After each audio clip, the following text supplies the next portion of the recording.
berikan insya Allah.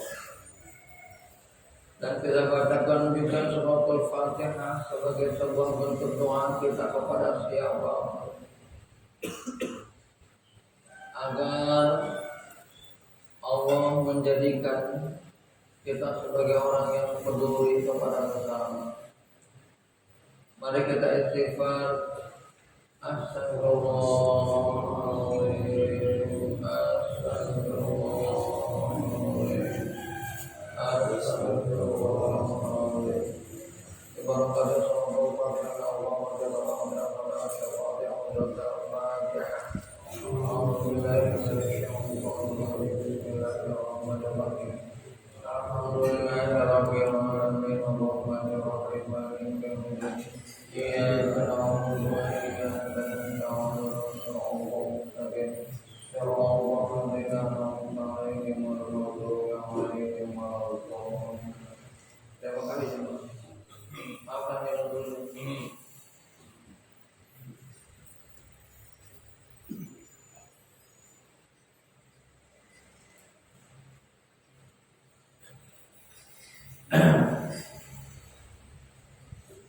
Jamaah yang berbahagia, akhir-akhir ini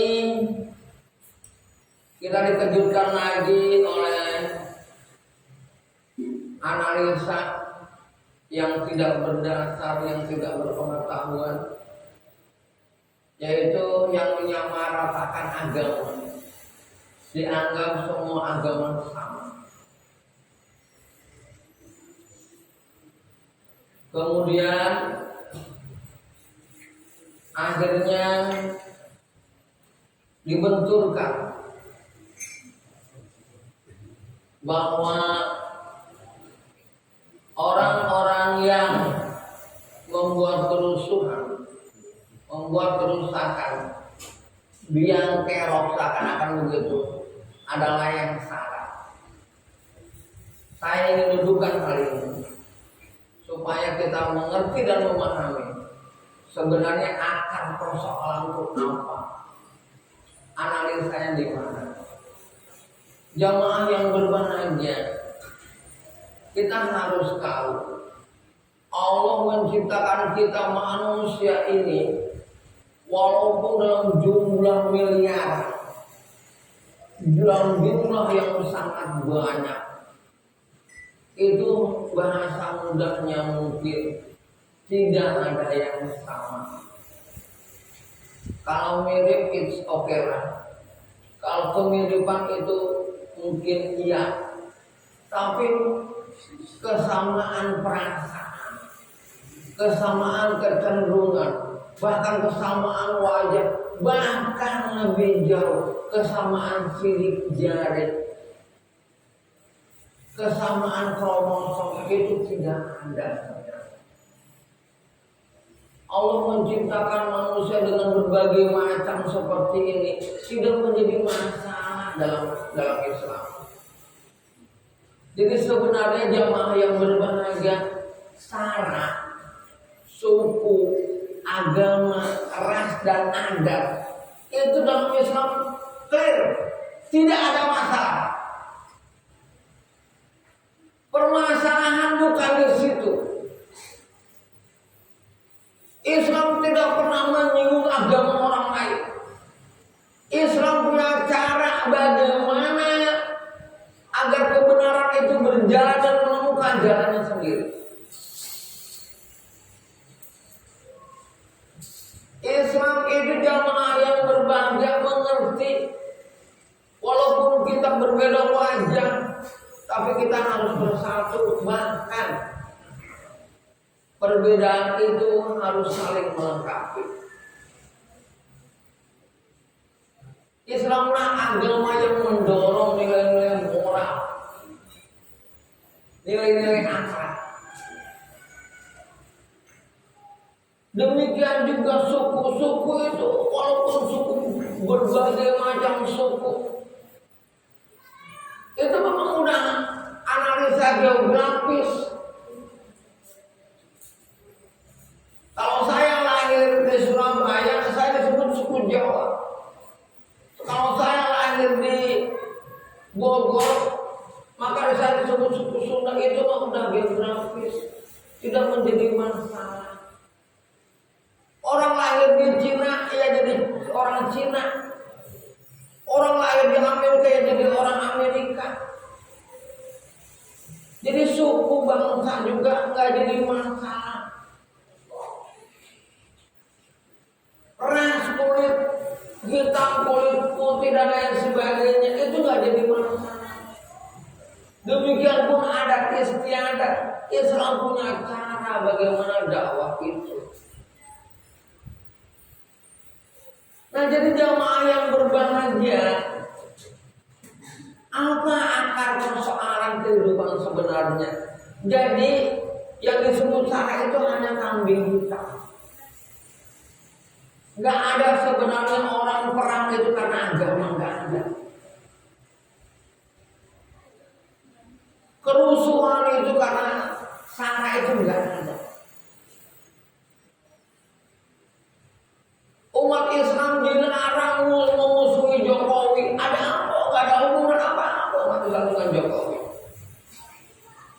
Gak ada hubungan apa-apa Islam dengan Cina. Gak ada.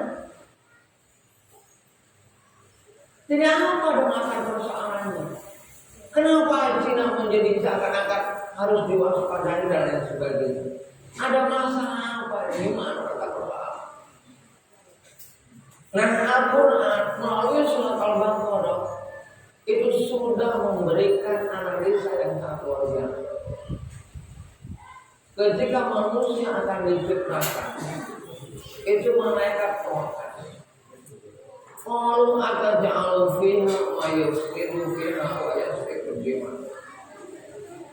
Apakah kau akan ciptakan manusia yang membuat kerusakan dan menumpahkan darah buah? Itu pokok persoalan. Dengan demikian kalau kita analisa secara objektif, kalau kita analisa secara kontekstual, berarti akar permasalahan itu ada pada ekonomi dan politik. Membuat kerusakan di bumi ini sampai menyodor kekayaan alam sehingga manusia seakan-akan Allah ini tidak memberikan kecukupan kehidupan kepada setiap manusia. Seakan-akan diperbolehkan manusia itu. Dia bagikan binatang melata yang harus merayap-rayap dalam mencari rezeki. Nah, ini yang jadi akar persoalan. Jadi akan menjadi akar persoalan kita adalah ekonomi dan politik. Ekonomi jamaah yang berbahagia. Orang Belanda masuk ke kita itu karena kepentingan ekonomi. Sudah menguasai bangsa ini. Dan menurut bangsa Indonesia bisa dibeli kenapa? Karena ekonomi. Jadi ekonomi itu hajat orang banyak. Sehingga umat Islam tidak akan diam kalau sudah terjadi hal-hal ketimpangan sosial sebenarnya. Dan Cina ini ingin menguasai Indonesia karena proyeksi ekonomi Indonesia yang luar biasa. Dan Cina masuk ke Indonesia melalui penguasaan ekonomi.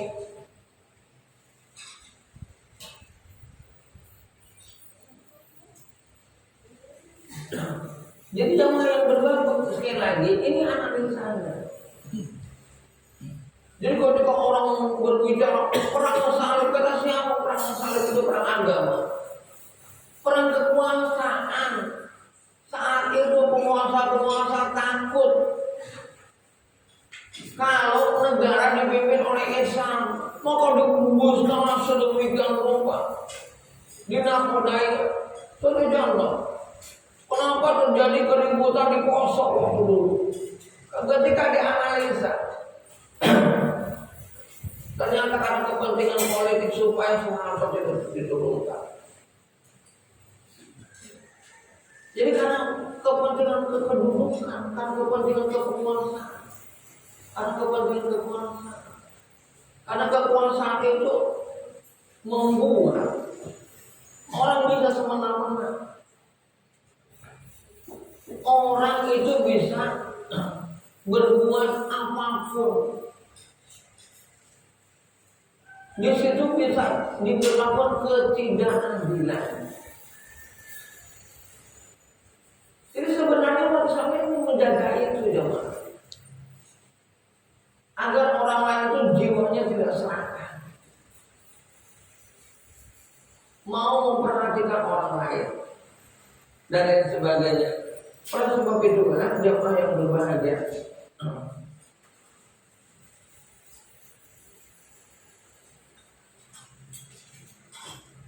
oleh sebab itulah jemaah yang berbahagia jangan jangan mudah terpengaruh oleh ucapan tidak analisa. Orang seperti ini itu karena apa? Kenapa orang seperti ini? Ya, jadi kalau ada peribatanya, kebudayaan yang musyrik dan lain sebagainya, makanya ketika manusia direndahkan jemaah, sebelum saya mengarahkan, ketika manusia direndahkan oleh malaikat, yang malaikat menyatakan, apakah aku tidak cukup? Wa nahnu nusabbihu bihamdika wa nuqaddisu lak.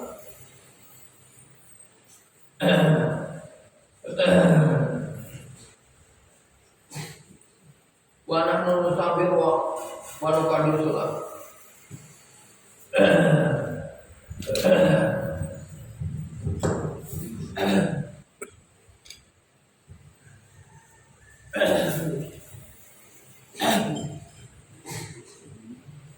Maaf jamaahnya.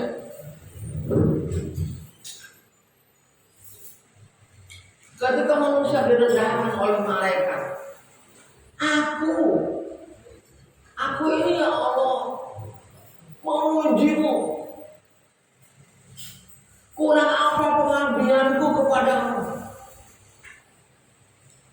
Wa nahnu nusabbihu bihamdika wa nuqaddisu lak. Kalau hari-hari dibutuhkan untuk selalu mengabdi, aku mengabdi kepadamu. Aku ini mensucikan engkau terus. Kata apa kekurangan? Kata malaikat begitu. Manusia dibuat ini memang kuat beribadah, memang bisa dia mengambil benar-benar mengambil. Kan sulit dan lain sebagainya. Kata Allah Subhanahu wa taala, "Qala inni a'lamu ma la ta'lamun." Aku ini tahu apa-apa yang tidak tahu. Kemudian manusia pun Allah ajarkan, Nabi Adam pun Allah ajarkan, wa 'allama Adam asma'a kullaha tsumma a'radahu 'ala Fakola ambilun bi asma'i haula'i qul.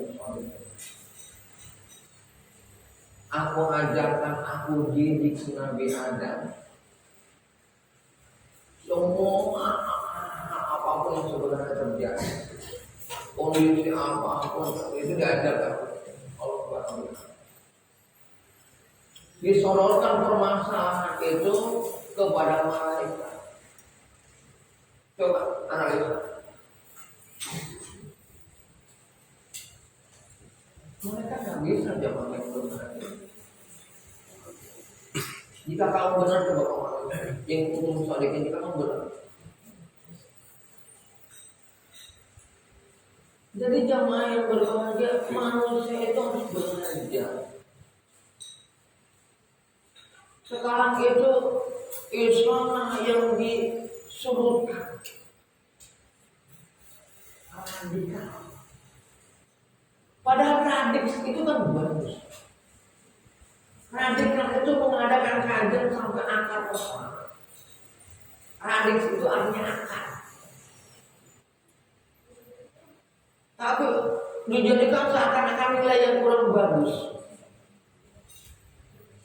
Dimaknai seakan-akan begini. Ambisi harus, manusia itu harus punya ambisi.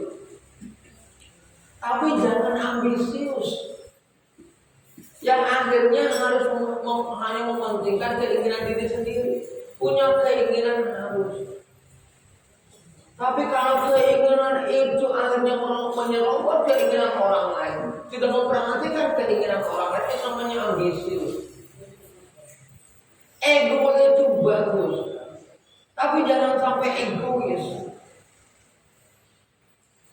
Radikal itu bagus, tapi jangan sampai radikalis. Tapi sekarang ini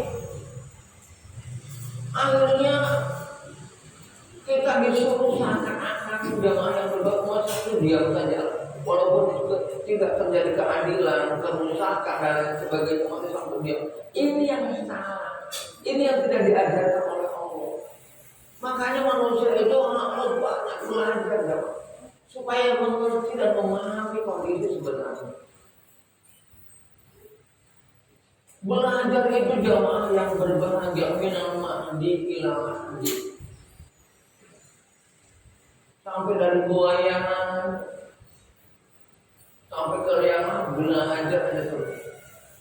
Karena orang belajar itu mudah diarahkan. Bapak mengarahkan 1000 orang pintar gampang.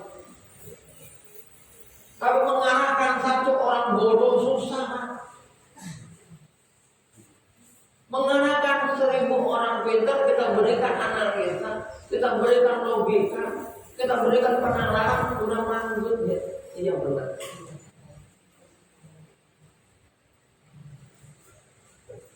Tapi mengajarkan orang bodoh, memberikan penalaran kepada orang bodoh, otaknya itu sudah berpikir bahwa gua yang benar.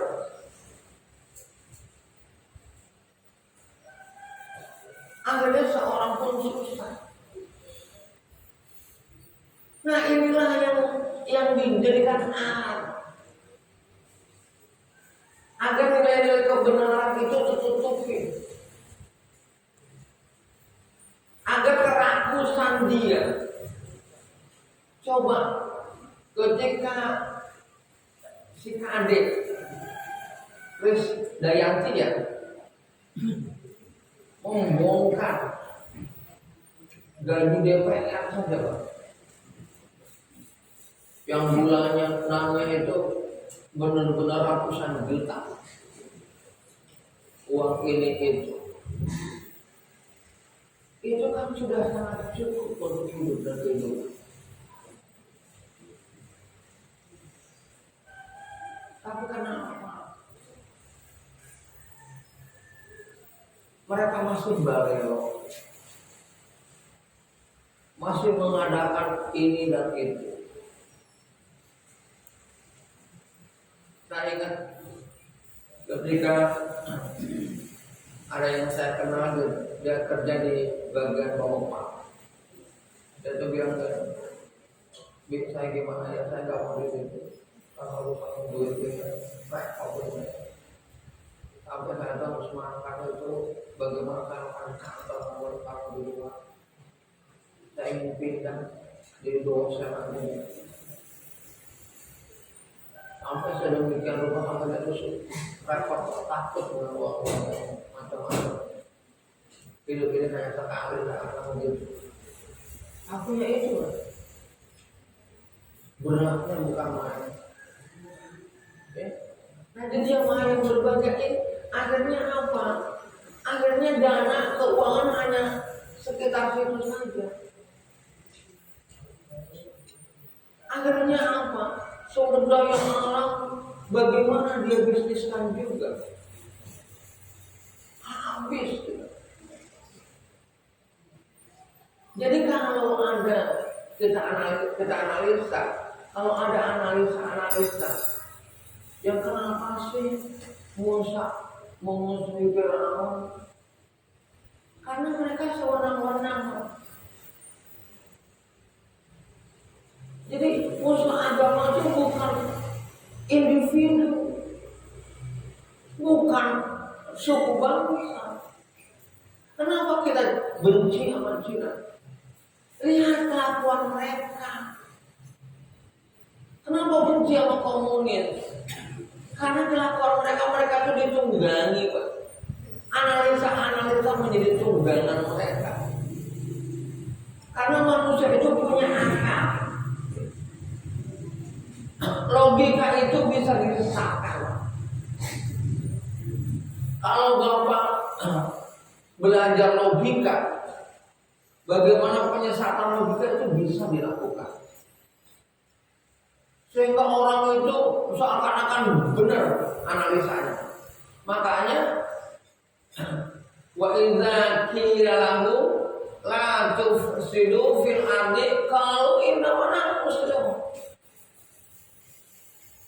Ketika diinformasikan jangan suka membuat kerusakan di muka bumi ini. Yang membuat perbaikan gue. Sesungguhnya aku yang membuat perbaikan. Jadi mereka menyusun logika seakan-akan yang membuat kebaikan mereka. Kalau kita nggak belajar, kalau kita nggak mau menganalisa betul, kita nggak bisa membongkar ala innahum mufsiduna walakin la yash'urun. Ingatlah mereka lah yang membuat kerusakan. Jangan terpedaya, jangan tertipu. Musuh kamu itu. Pak, teruskan aja ayat lanjut lagi ini. Mereka itu seakan-akan ditunggangi oleh iblis. Karena nanti berbicara iblis. Kalau udah rakus sama harta udah kayak iblis. Membunuh orang gampang, mengadili orang gampang.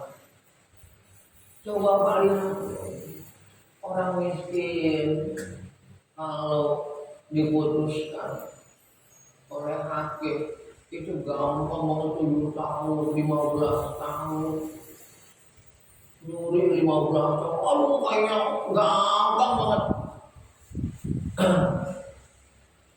Nggak mau tahu akar persoalan kamu. Yang penting kalau membunuh hukuman udah nggak ada praduga nggak bersalah, praduganya pasti bersalah.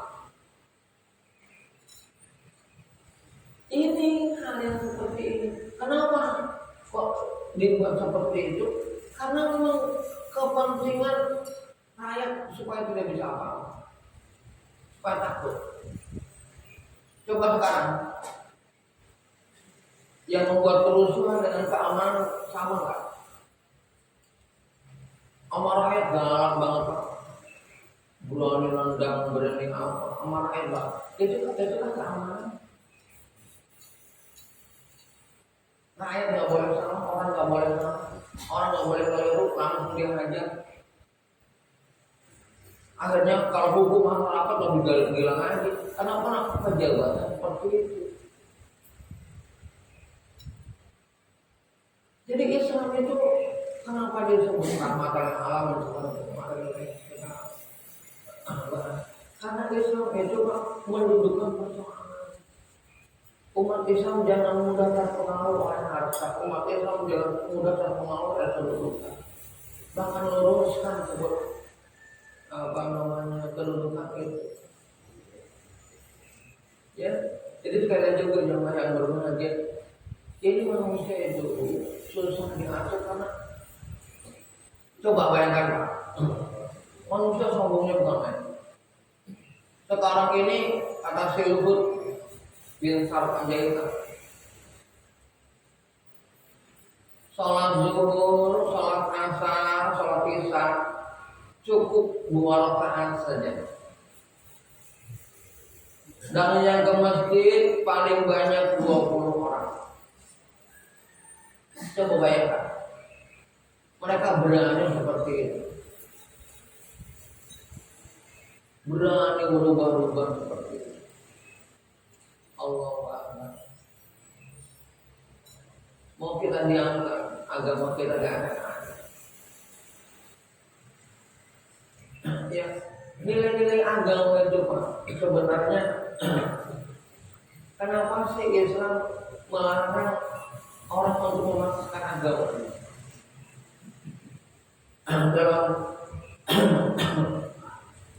Dalam Islam itu Pak, kalau orang memasuk agama, itu yang ditanya dahulu, ini kesadaran sampai atau bukan? Kalau bukan kesadaran itu tetap dilarang. Dan Islam tidak boleh mencaci agama orang lain. Jadi Islam itu menghormati perbedaan. Wong Indonesia bukan negara Islam. Ini bukan Kristen, nanti akan ada dalam negara Kristen, negara apa? Allah. Jadi Islam itu dibenturkan dengan berbagai agama, dengan berbagai ras. Nah ini yang membongkar seperti ini apa? Ilmu. Kalau nggak punya ilmu kita nggak bisa bongkar-bongkar kayak begini. Seakan-akan persoalan kita adalah persoalan agama. Lo Kristen siapa? Tidak. Persoalan kita adalah persoalan suku. Lo Cina. Kalau saya ketemu Paling Sok, saya akan cium tangan karena beliau muda, berilmu tinggi, walaupun Cina. Karena dia benarnya. Islam tidak pernah membenci Cina dalam artian sesungguhnya. Islam membenci Cina karena dijadikan alat. Jadi ras itu apa?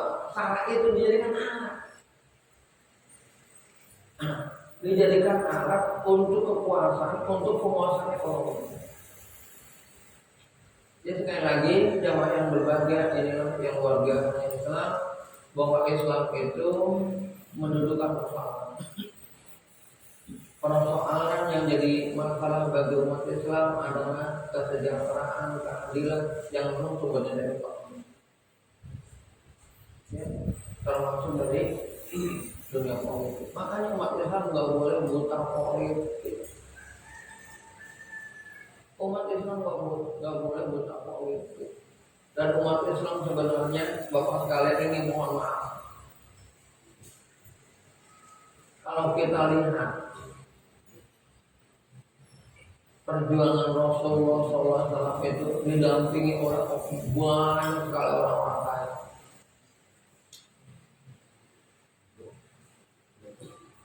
Siapa Abu Bakar?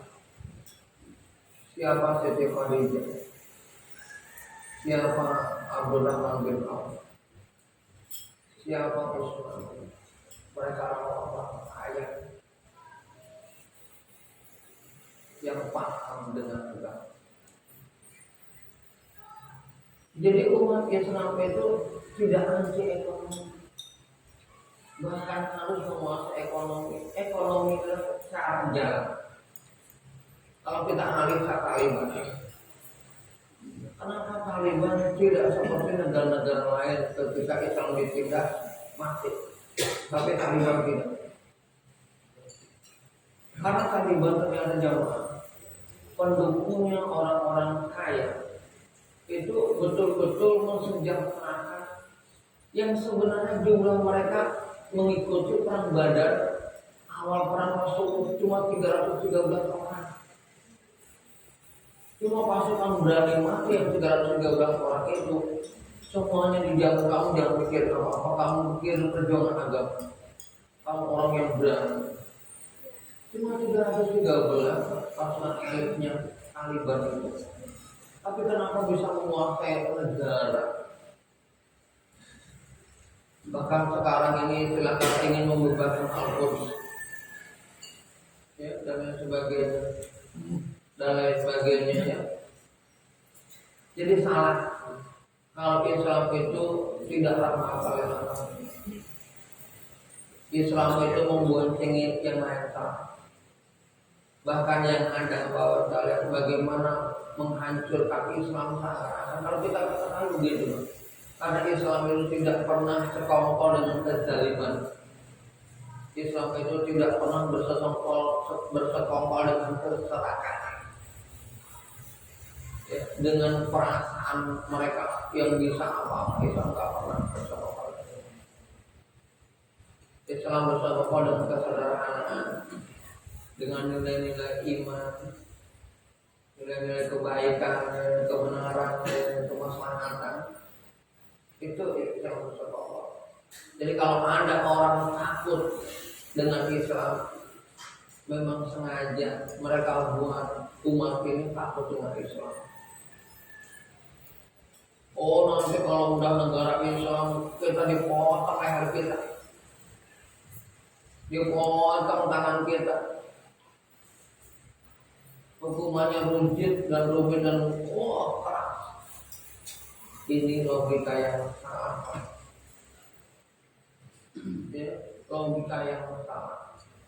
Dia tidak mengerti istimbang hukum. Kalaupun dia harus dikisos, bahkan Islam itu tidak pernah memelihara ya, kezaliman. Kalau sekarang Allah Akbar. Ya, jadi sekali lagi yang mana kita doakan supaya Islam ini bangkit. Kita punya tentara-tentara Islam yang akan memanggil Bapak kalian dapat saran tentang ada maut itu adalah dikenal dengan negara 1000 wali. Orang-orang luar biasa itu lahir di sana. Sebelum maut Pak, sebelum maut itu mereka akan menghadap agama luar biasa sehingga menjadi kota Hadrah, kota yang sejuk, loh jinawi gitu loh, sejahtera gitu loh, makmur, kota yang makmur, kota yang luar biasa. Kenapa? Karena penduduknya taat kepada Allah Subhanahu wa Ta'ala. Tapi ketika Islam tidak menjadi panutan di Hadrah itu, akhirnya Hadrah maut.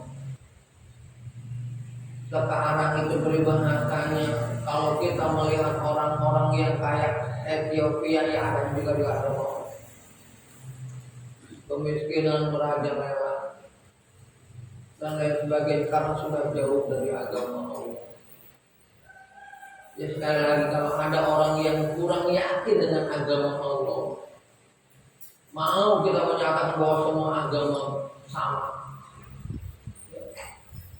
Saya aja kalau disamakan dengan yang lain gak mau Pak. Kenapa? Karena Allah sudah memberikan perbedaan.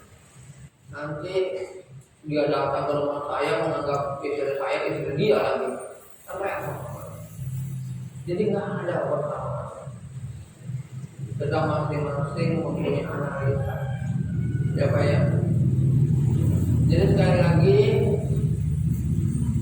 kelebihan manusia yang Allah akan banggakan kalau dia mau belajar dengan baik, mau menganalisa dengan baik.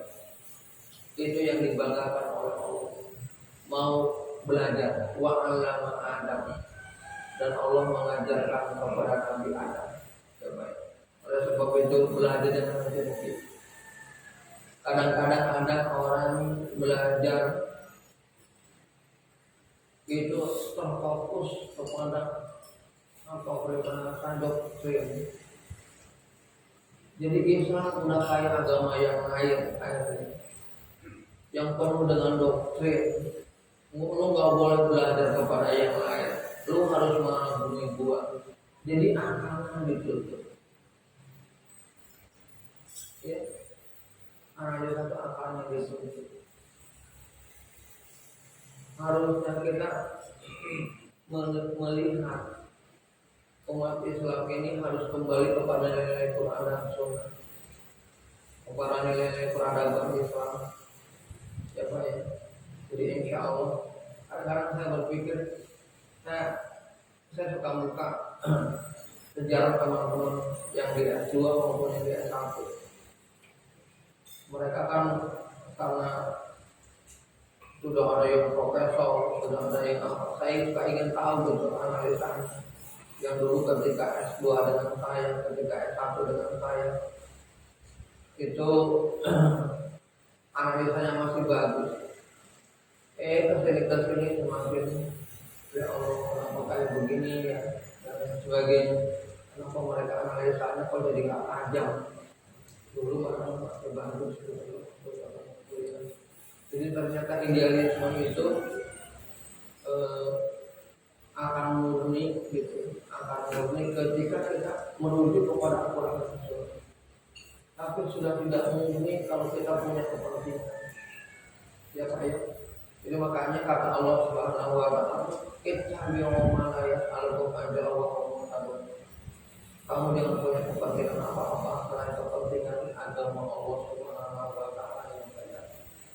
Baik, terima kasih Bapak sekalian, saya mohon maaf sebesar-besarnya. Inilah yang saya mampu dan mudah-mudahan kita memahami dan mengerti bahwa akar persoalan adalah akar ekonomi dan politik dan bukan yang lainnya.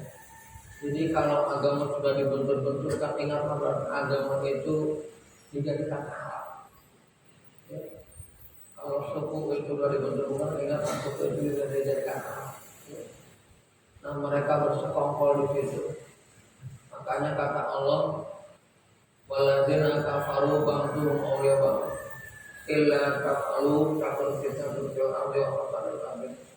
Kalau sampai saja orang kafir itu dengan kafir yang lain itu saling bekerja sama dan kamu masih diam, taf'alu takun fitnatun fil ardi, maka akan terjadi fitnah di muka bumi, fasadun kabir dan kerusakan yang besar. Jadi umat Islam nggak boleh diam, kebenaran itu nggak boleh diam. Kebenaran itu harus dilihat. Dan mudah-mudahan semakin umat Islam itu sadar dengan kepentingan agamanya yang mengarah kepada nilai-nilai kemaslahatan, mengarah kepada nilai kebaikan, yang mengarah kepada nilai-nilai kemanfaatan. Akhirnya lahir anak-anak muda yang lebih mencintai agamanya dan yang punya potensi yang luar biasa, yang akhirnya akan menjadikan kembali negara Indonesia ini menjadi negara yang betul-betul baldatun sayyibatun warabun ghafur, bukan hanya warabun ghafur, tapi baldat yang sayyibah yang akan melahirkan keberkahan dari manapun. Ya, karena Indonesia adalah negara yang luar biasa yang Allah berikan. Baik, terima kasih jamaah yang berbahagia. Bila hitafiq hidayah wal hidayah wa assalamualaikum warahmatullahi wabarakatuh.